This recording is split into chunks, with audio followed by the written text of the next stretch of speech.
As far as the choice of these very locations, you made it very clear it's the military doctrine that dictates it. I want to go a step further because many asked this question when there were reports coming up of who were eliminated in the process. In Muridke, in Bahawalpur, as well as in Kotli. Was there at any point in time you were looking at certain individuals to be targeted? For instance, was Hafiz Saeed still a target at that point in time? Was Masood Azhar still a target? What was the thought behind it? Was there any intelligence to provide that these men were frequenting these very places and that's the reason why we chose it? See, intelligence collation is a combination of what comes from space, what comes from comment, and what comes from hint, from our people who are on the other side. Now, and all that is fused, and thereafter we pick up which is the target and what are the challenges there. So, our first choice was these three tanzeems, that is Hizbul Mujahideen led by Sayyid Salahuddin, Jaish-e-Mohammed led by Masood Azhar, and again Hafiz Saeed, LET Muridke. We wanted to clearly send a message that your headquarters may be any amount of depth beyond the IB are not safe. Okay. The second message we wanted to send is, now you see the photographs that you've seen, as long as they are repaired, one feeling, that eerie feeling among the people there, that these guys used to say they are invincible, they are not.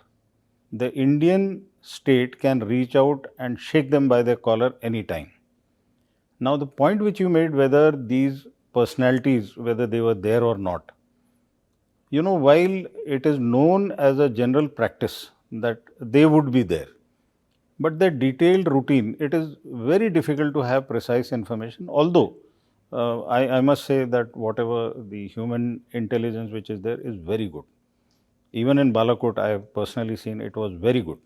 What was it like this time? The number of people who were there was known, and you know, that is at the risk of the person who is sending you the information, because he himself could very well be targeted because he is there.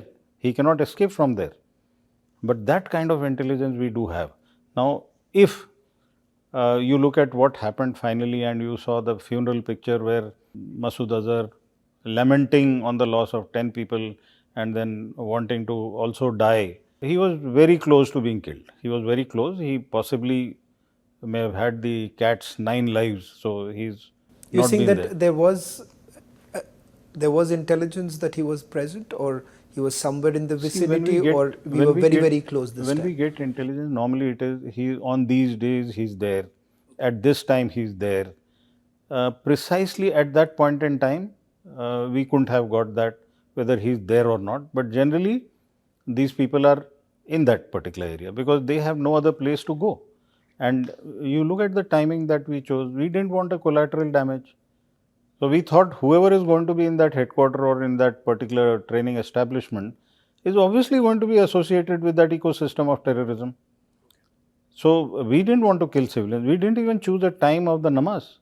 Otherwise, you imagine, if you actually look at it, these characters should have been there during namaz. We didn't.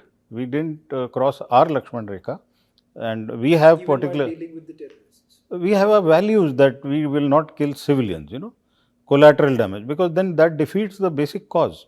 We've got to segregate between the terrorists and the civilians. But again, when you take your mind back to that picture, the terrorist is there, his family is there, and the military people are there. So what does it talk of? The kind of collaboration, the collusivity, whatever adjective we want to use, but that's exactly how it is. It's a part of the same ecosystem. So whether it's the military or whether it's the terrorist.